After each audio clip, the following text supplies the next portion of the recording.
And a good Friday. Oh, a happy Friday to all of you. Thanks for joining us as always. It is much appreciated. What could a trade of Bill Belichick get the Patriots in return? Pro Football Focus had some thoughts on that recently. We will get to it in a minute. But first, our next podcast, Monday, will be live starting Monday, every weekday at 11 a.m. Eastern.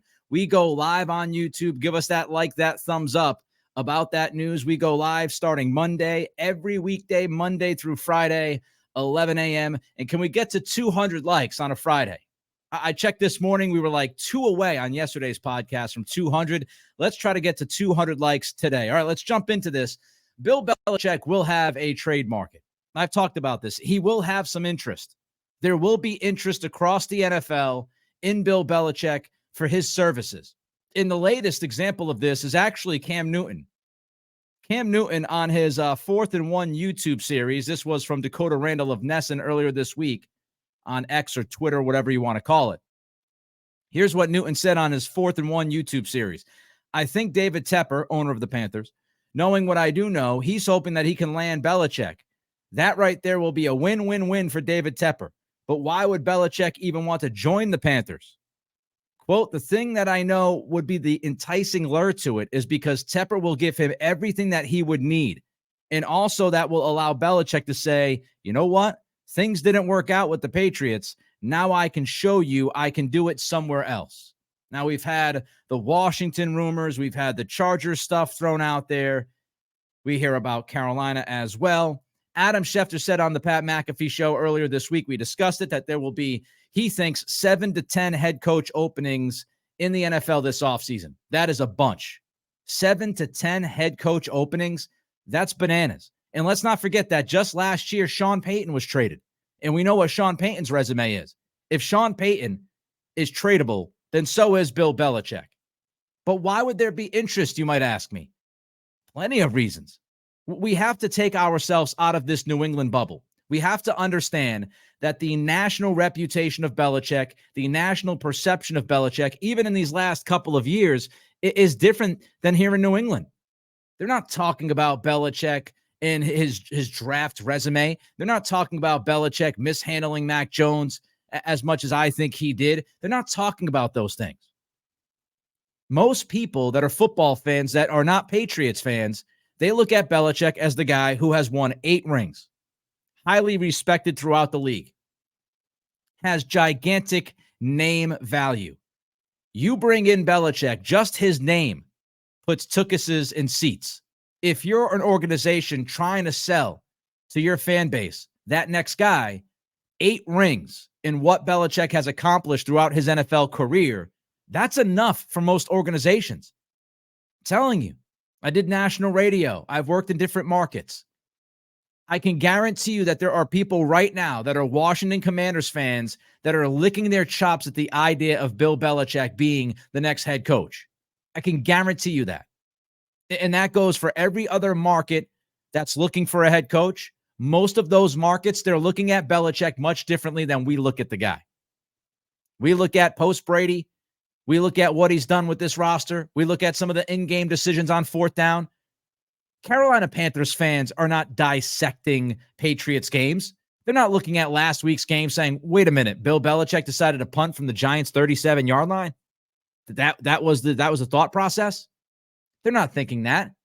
They're thinking Bill Belichick, the greatest coach of all time? We have a chance to land that guy? That's what they're thinking. So ticket sales. And let's not forget that the Patriots will also pay most of Belichick's contract likely moving forward through next year for whichever team decides to bring him in. If the Commanders want to bring Belichick in, the Patriots can help offset some of the money that the Commanders will pay Belichick on his new deal down in Washington, and the Patriots will get something in return for that. So let's look at this. If the Krafts and Belichick can mutually work out a trade, what's Belichick's value? Pro Football Focus wrote this recently. In a way, Belichick signing an extension this past offseason, remember that extension is through 2024. In a way, Belichick signing that extension this past offseason probably helps more than hurts. Whereas Denver had to sign Sean Payton to a top-of-market deal after acquiring his services. So that goes into this money idea. Sean Payton, when he got traded to Denver, Denver had to drop the Brinks truck right in front of his house and give him all the cash.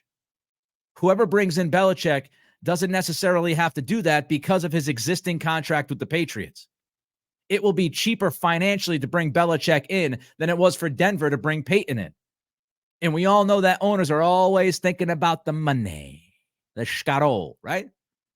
So when you look at this, Pro Football Focus is making the argument that Belichick's contract through next season actually helps the Patriots in their attempts of trading Belichick if that's what they want to do. Pro Football Focus continues, we'd imagine a similar compensation package of a first-round pick and a day 2 pick would be in play, even with Belichick being more than a decade older than Payton.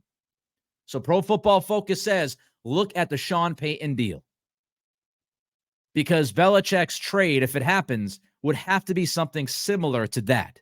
Yes, Belichick's almost a decade older than Sean Payton, but the resume, the contract through 2024, those also have to be discussed as why a team would be willing to trade for a Bill Belichick. If you're wondering, Sean Payton was traded to Denver along with a 2024 third-round pick. And in return, the Saints got a 2023 first and a 2024 second. So what would those deals look like? If you're the Patriots and you're trying to map this all out, and you're looking at teams that need a new head coach, and you're looking at teams that might be desperate to bring in a Bill Belichick, what would the hypothetical deals look like going off of that Sean Payton trade a year ago? Here are 3 theoretical deals, okay? Ready? Washington. Now, if it's a first this year and it's a second next year, you're looking at the 5th pick in the draft, a 2025 second-round pick for Belichick, and a third-round pick next year. If it's the Chargers, we've discussed the Chargers before. That right now would be the 9th pick in the draft to go along with a 25 second-round pick for Belichick and a 25 third. If it was Tampa, Tampa's been mentioned. Jason Light has links with the Patriots, has links with Belichick, brought in Tom Brady. If Jason Light and the Glazer family down there in Tampa want to bring Belichick in, Tampa right now is sitting at the 7th pick. So it would be the 7th pick, a second-round pick next year for Bill in a 2025 third. Now, I do not think any team is going to be willing to trade a top 10 pick for Bill Belichick. So those theoretical deals going off of Pro Football Focus, I think we can throw those in the garbage. I don't think you're getting the 5th pick from Washington. I don't think you're getting the 9th pick from the Chargers. I don't think you're getting the 7th pick from the Buccaneers. I think we can erase that from the thought process. I just don't see a team trading a top 10 pick for Belichick. I just don't see it. Way too much value in a pick like that to deal for a coach, even if it's Belichick. I don't think that would happen.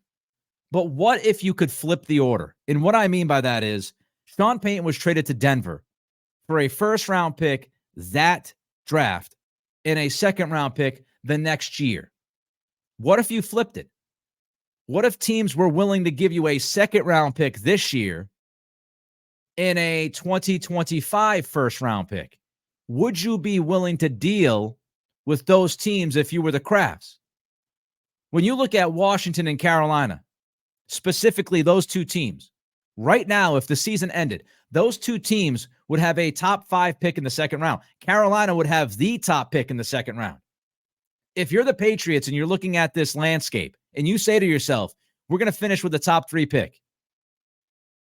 What if you had the 1st pick in the second round and the 3rd pick in the second round to go along with your own pick in the first round that's top 3?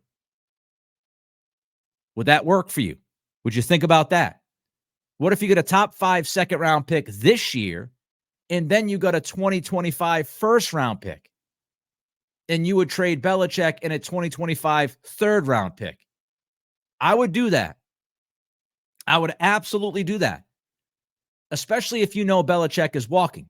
If Belichick is not going to be here, and I think all of us at this point believe that Belichick won't be here. Now, you might want him to stay here. I know some people want him to still be here in New England next year. But I think all of us looking at this situation right now would agree that Belichick, unless there's a crazy turnaround and they run off these last 6 games, and for some reason we're looking at an 8-9 team, I don't think he's coming back. I don't think there's much chance of that happening.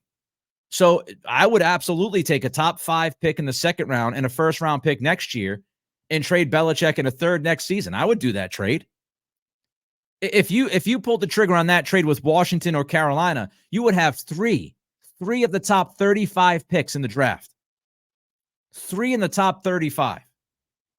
You could address quarterback. You could address wide receiver. You could address left tackle. Bing, bang, boom. You would be done with the 3 most crucial positions you need to fill. You could be done filling those 3 positions by the early part of the second round. And then you could move on to other pieces. What if you could end up with your quarterback of the future, number 1 wide receiver of the future, and left tackle of the future by, what is it, Friday, 8:30 Eastern time? Doesn't that sound good? I know people are thinking first round pick. What if you got that first round pick next year and said, we're not going to sit here and haggle over price that much. Give us your second rounder this year. We'll take your second this year. We'll take your first next year. 3 picks in the top 35 if you pull a trade like that off with Washington or Carolina. To me, that's incredible. 3 picks in the top 35? That is fantastic. That sets you up to start to change this team. That sets you up to make this team much more talented. And do you think Washington and Carolina, do you think those teams would have a miraculous 1-year turnaround? What's the best that Belichick will get out of those 2 teams? If we're talking about those 2, what's the best?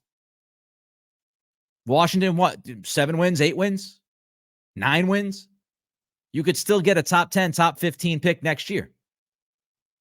So if you get 3 picks in the top 35 this year and you end up getting a top 10 to 15 pick next season, that is absolutely worth it.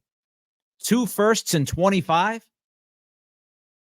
You would have 3 picks in the top 35 to play with this season, which means you can move up into the late first round by using one of those second round picks. You could easily trade your pick at 35 or 36, whatever it would be. You could easily trade that pick and a pick later on to move up to pick 30, 29, and you would still have Carolina's pick at the top of the second round. It would give you fluidity. It would give you options. And I've said this, the Patriots are in a spot right now as they try to walk into this offseason with a lot of moves to make. You want as many options as possible. Having 3 picks in the top 35 gives you options. You can move around the board. You can move up for 2 first-round picks. You can move up to land your future quarterback and gain that 5th-year option on his rookie deal. And you would still have 2 first-round picks next year to mess around with as well. You can move down. You can move up. If you don't get the quarterback this year that you love, you'd have 2 first-round picks next year to move up and maybe get that guy. Maybe you love Shedeur Sanders. Maybe that's your dude. Maybe you wait until next year, try to make that move up. The idea is that you have options. You have ammo. So I'd be all for it. Robert Kraft embarrassed yesterday. We'll tell you why in a minute. Don't forget to like this video. 200 likes is the goal. What do you think about my thoughts regarding a possible trade of Bill Belichick using that Pro Football Focus trade value write-up recently? Do you agree with me? Would you take 3 picks in the top 35? Would you take that second-round pick from Washington or Carolina along with the first next year and pull the trigger on that deal? 200 likes. More thumbs means more eyeballs. We build this community. I am a one-man band. Don't forget to comment and subscribe as well. All right, quickly. Couple things quickly, and then I want to get to some Red Sox news, the latest on Shohei Ohtani and Yamamoto. We'll get to that in a little while. But back to the Patriots here for a few minutes. The Patriots, we all know by now, they were flexed out of Monday Night Football. That game against the Kansas City Chiefs has been moved to Sunday at 1 p.m., and this is embarrassing for Robert Kraft. And I've heard some people say, well, yeah, it might be embarrassing, Nick, but this could end up being a favor. Even if it's a favor, because the favor theory is that the Patriots won't have to get embarrassed on national television. And that makes sense. I mean, what if Mahomes comes into, New England and waxes you by 3 or 4 touchdowns? It would be awful for this organization, right? But even if it's a quote unquote favor, it's still embarrassing. It's still embarrassing, no matter how you want to slice this. Again, I think some people are focused on the why. I'm focused on the what. Whether this game was flexed out because the Patriots wanted a favor or the league was doing a favor for Robert Kraft and Belichick and they did not want the Patriots possibly embarrassed on national TV, or it was just, nobody's going to want to watch this game. We feel like this is a mess. We feel like we have to move this game out of that Monday night spot this late in the year. Patriots don't have a chance. They suck. They're done. Whatever it is, whatever the why is, the embarrassing part is the what. The Patriots have been flexed out of Monday night. If this was done as a quote-unquote favor, then that means the Patriots are so bad that they were desperate to have the league give them that favor. You never want to be in that spot. Like last time I checked, you don't want the NFL out of sympathy or pity saying, all right, okay, Robert, we'll move you. Let's move them. The fact you're in that place that you would need that favor is the point here, folks. Let's not get lost in the why. Let's look at the what. This is the first Monday Night Football flexed in history. And yes, it's the first time they can do it this season. But it still sets an ugly precedent. You are still going to be the first Monday Night Football game ever flexed out of that spot. That's embarrassing. We know owners, man. This is a primetime game. Owners are about status, right? They want their brand to shine. They're all about what people think about them. They want to be in those primetime games. They want to be in those big-time spots. That's why Kraft doesn't hate going to Germany. He wants to expand the brand into Europe. That's the way that you think when you are an owner of a football team. So this is about status. This is about the team brand, and this is damaging to that. I mean, think about this. They flexed out of this game, even though you're playing against Patrick Mahomes, the premier talent in the game, the premier name in the NFL. You know the NFL doesn't want to flex Patrick Mahomes out of Monday night. But they did. Because you stink. And that's embarrassing. All right. Before we get to our pick coming up for Sunday and some of that Red Sox latest with Otani and Yamamoto, here's what I want to look for on Sunday. This is what we should be watching for, okay? If you're going to watch this game, and I think many of you are going to watch this game, the ratings are still good for the Patriots. People love football. First things first, offensive play calling last week. What will the Patriots do on Sunday with Bailey Zappi? Will they be super conservative again? Or because Zappi's getting the snaps as QB1 this week, will they open it up a little bit? Evan Lazar, Patriots.com, he posted on social media this week that Zappi's average target depth of 1.1 yards, brutal, versus the Giants was the third lowest for a quarterback in a game since 2016. The average target depth was the third lowest for a quarterback in 7 years for Bailey Zappi on Sunday. Will the Patriots open it up? We had Phil Perry on the show yesterday. If you missed it, I absolutely suggest you go check out that podcast. Had a great time with Phil. He does awesome work. Phil compared it to the wind game. He said, are we going to witness a wind game for the Patriots? Is this running the ball 55, 60 times? Having Bailey Zappi throw it 10 to 15 times, and when he throws it, everything is super short.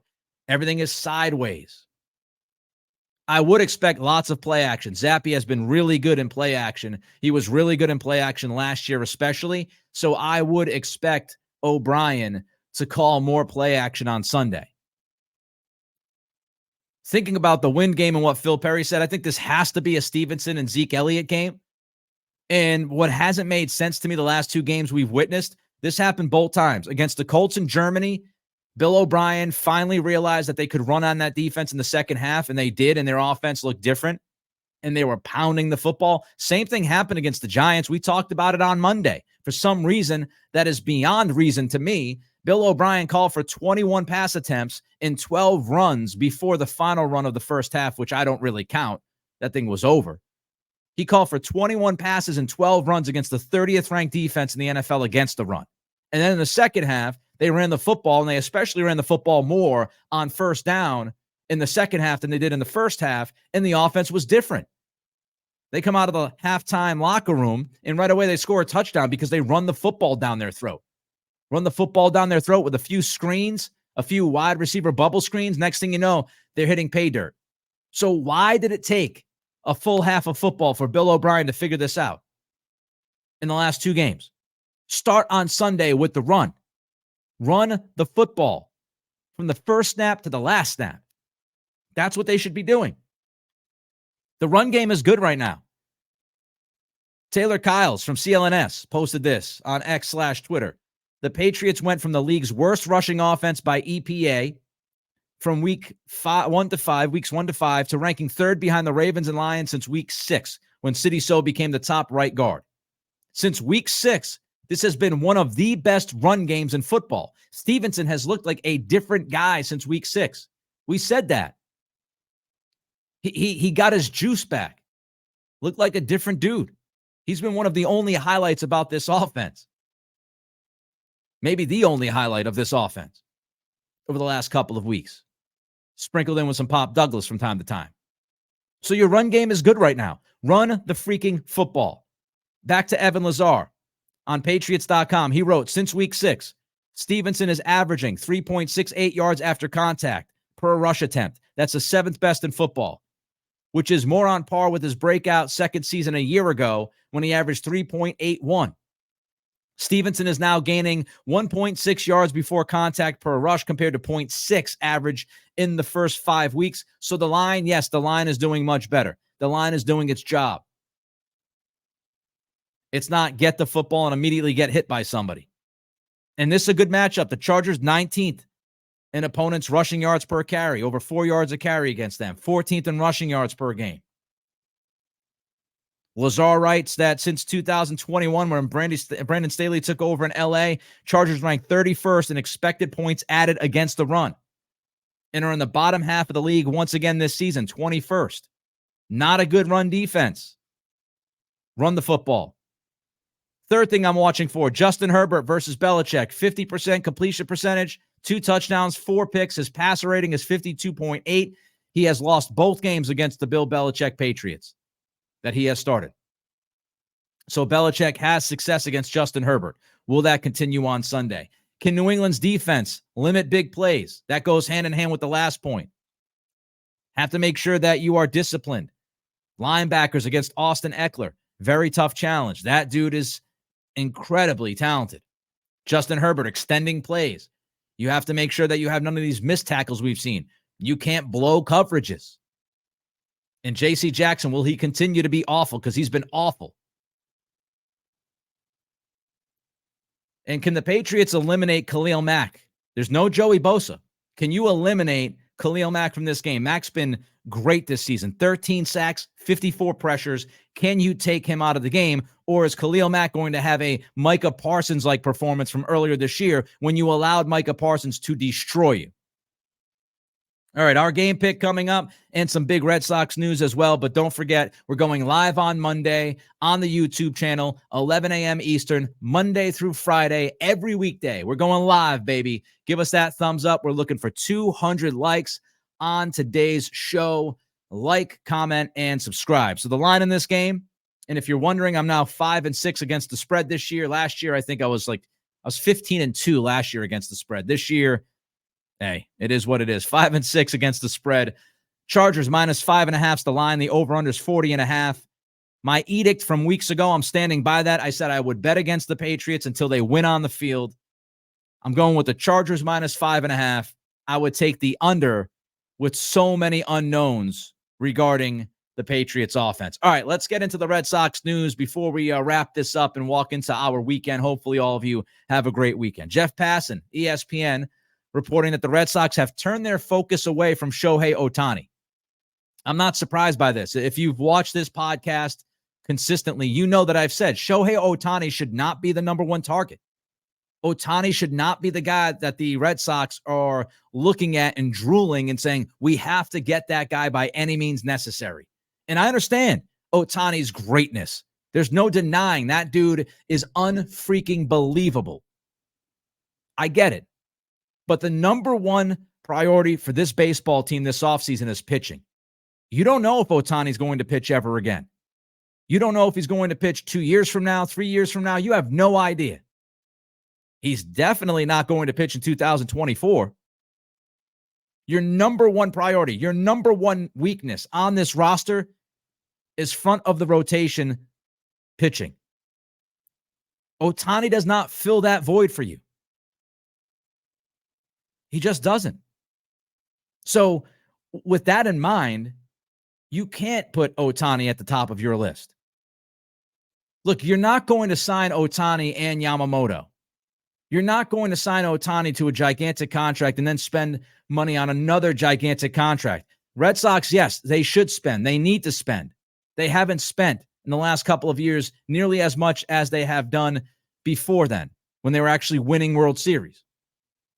So they have to spend. I'm with you on that. Henry has to put the money where his mouth is. But they're not going to spend $600, $700 million this offseason. It's unreasonable. So it's about how you allocate the resources that you have. That's what's important here. Pitching is number one. The other part of the Ohtani contract is you're going to pay him around $400 million. You're going to be paying this guy a ton of money when he's 36, 37, 38 years old. Another thing to keep in mind. All right, so that's the Ohtani piece. Passan also wrote that the Red Sox were, quote, among the favorites to land Yamamoto. Yoshinobu Yamamoto is looking at the Red Sox thinking, I might want to go there. Red Sox are among the favorites. My message to the Red Sox, my message to John Henry, Craig Breslow, anybody who wants to listen to this, my message is run through the tape for Yamamoto. Close the deal. Finish it up. Lock it up. Put it in a headlock. Whatever you want to do. Put it in a vault. Whoop. Run through the tape. Finish the job. If you're among the favorites, become the favorite. Do whatever you have to do to bring in Yamamoto. You are desperate for a true ace. You are desperate for that guy that could be your number one. And Yamamoto has front of the rotation stuff. 3 straight Japanese Cy Young Awards. 3 straight. Throws 94 to 98. Has secondary stuff. Changes speeds on his secondary stuff. Good control. All of those things. And he's 25 years old. How many times do you have an opportunity to land a guy with ace stuff, with that kind of resume? And I understand Japanese baseball different than here in the States. I get it. And I understand that Japanese offense not as strong as it has been in prior years versus this year, the last couple of years. But I'm talking stuff.